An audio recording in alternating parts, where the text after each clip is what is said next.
Okay, so here's sort of a general synopsis of what I'm going to show you on this video. MPC is in standalone. Okay, it's not using USB to slave to the computer. And so what I have is a USB hub hooked up in the back of the MPC, and my interface that hosts like all my classic modules and stuff and keyboards are plugged into that, which then that goes into the USB hub and into the back here. So it's just a bunch of modules. And then I have one USB cable coming from my interface, and that's from Logic Pro, into the back of here, 5-pin port. And so Logic is nothing more than a MIDI module. And then the secret sauce for audio, which is important because I'm going to track audio into here, is that I have my main left and right out for my interface, which is a Focusrite Sapphire Pro 40. The main 1 and 2 going in the input through XLR in the back of here. And I've got my main outs of the MPC just going to these two monitors for today. So the MPC is sort of like that be-all, end-all repository for all things coming in. And so this Phantom keyboard that's here, it can be used as a sound source, but it's also my controller to control the sounds that are coming in from all the external modules. So I'm going to go step through a few things and kind of show you some of the workflows that I'm working on right now. Okay.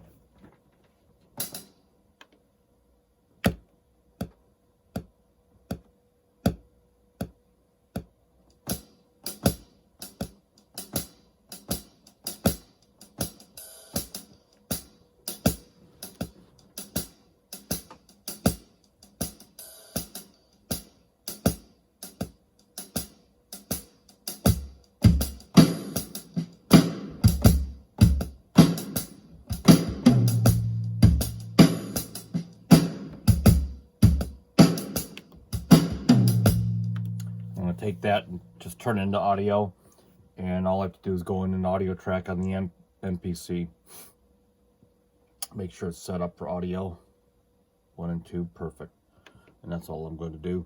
This knob is like on the inbox, so it's your input signal versus your output.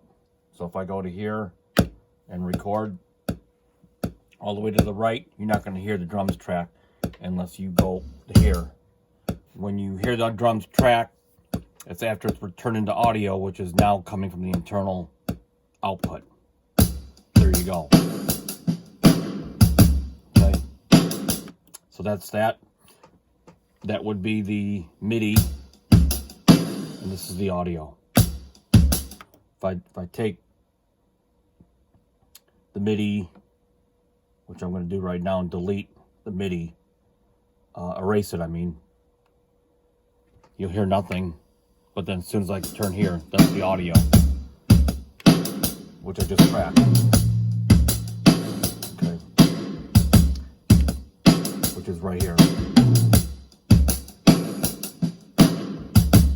Okay. So I'm ready for my next track. So I can record and play these in as just audio, or I can use the MIDI if it's hooked up to here. So I'm going to here. Let's see.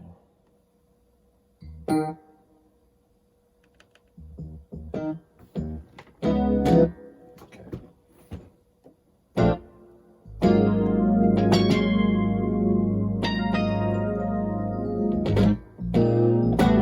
So I just play whatever I'm going to play.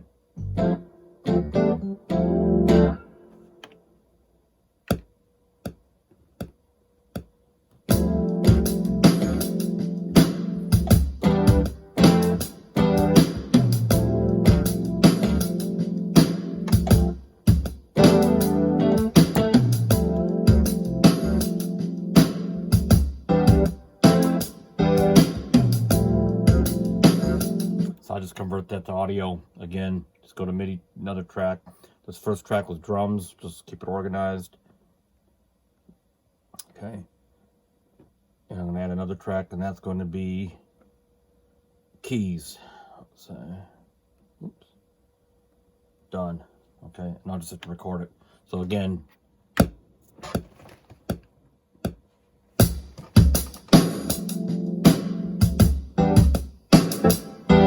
the input signal.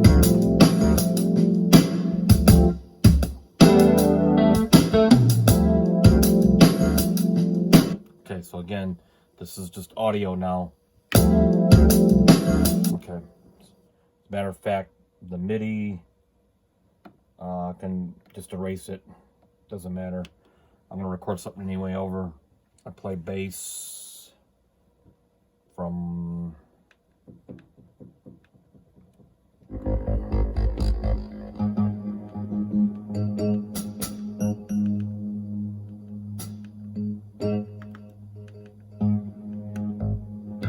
DX7 bass.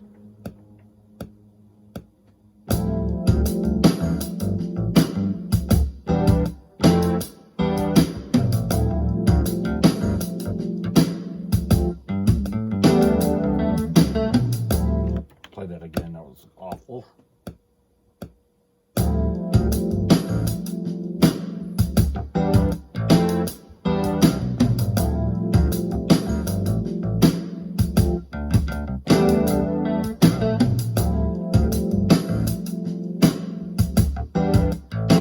Okay, so again, audio, new track, we'll call it bass. B-A-S-S. I'll just record that, track it real quick.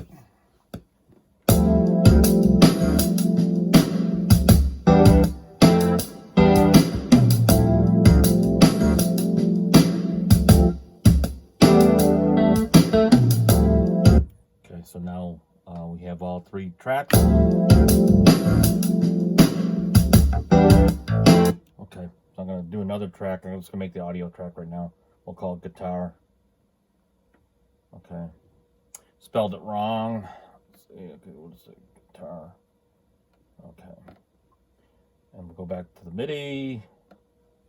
I'm using Guitar Rig 6. I just bought it. Channel 10. Okay. Okay. So let's just see what happens here.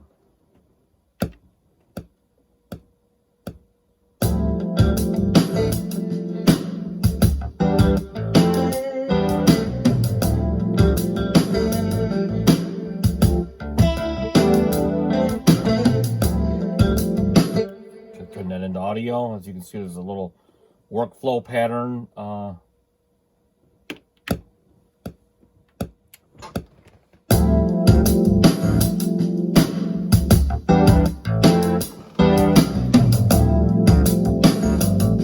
The audio right there. Okay. As a matter of fact, the audio track looks like it's not real loud. You can change that and all that. So I'll show you how to do that in a minute. So here I got, let me go back and I'm just going to erase this audio track, the MIDI part. I don't need it. Okay. So at this point, we're all audio at this point. So, but it's solo. See?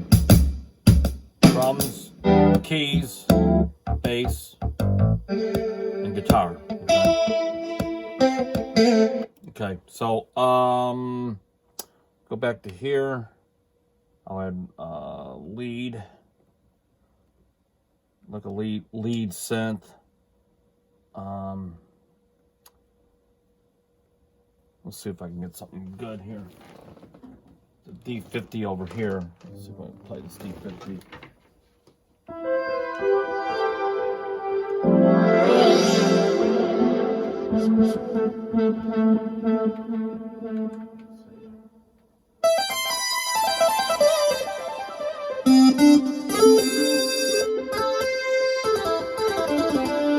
I'll play around with that, see if that works.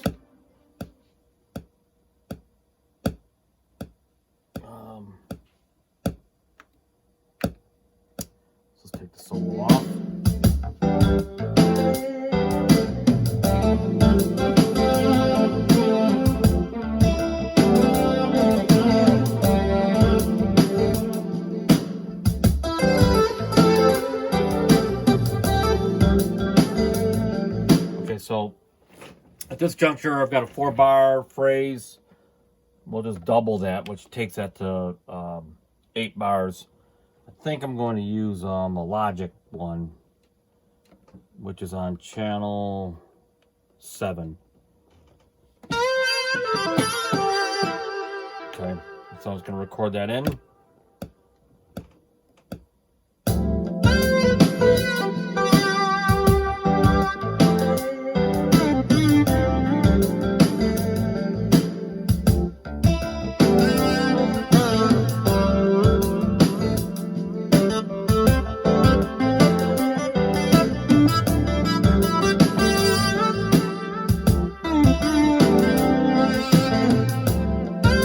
Okay, so that's was performed as a MIDI track, but I can easily dump it down as audio, which I'm going to do right now.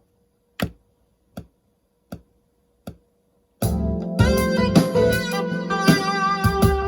it is right here. Real smooth.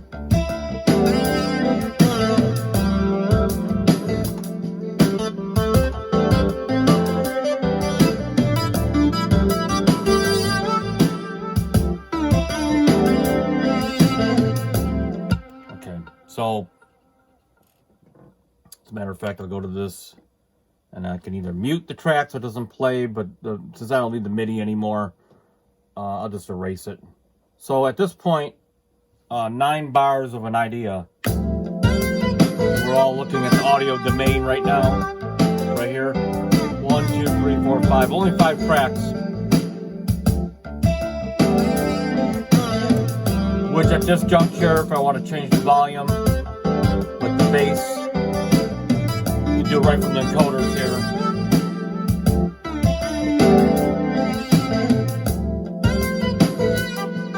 And so,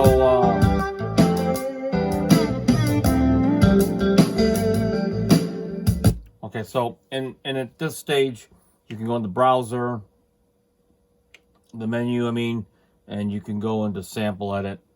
And here's all my samples, and so forth and so on. So,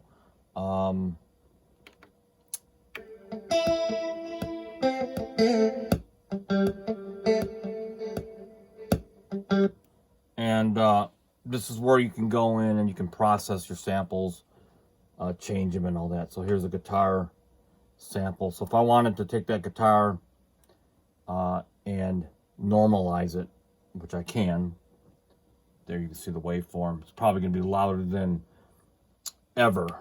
Let's see. But it's cool, real hot. I barely have the volume up now.